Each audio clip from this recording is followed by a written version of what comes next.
আজকে ঘুম থেকে উঠে খাওয়ার জন্য হালকা পাতলা কিছু ছিল না। তো গ্রামের বাড়ি থেকে আমার আম্মু আসছিল ঈদের আগে।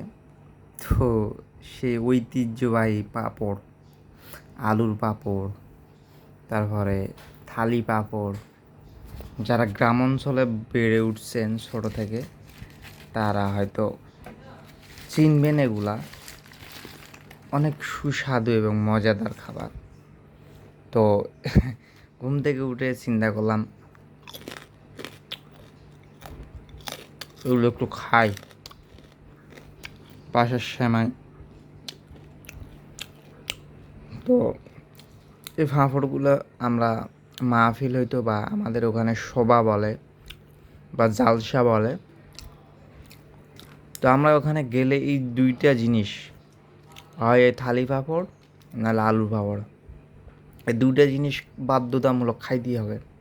কারণ এতটা টেস্ট যারা গ্রাম অঞ্চলে বেড়ে উঠছেন তারাই শুধু বলতে পারবেন।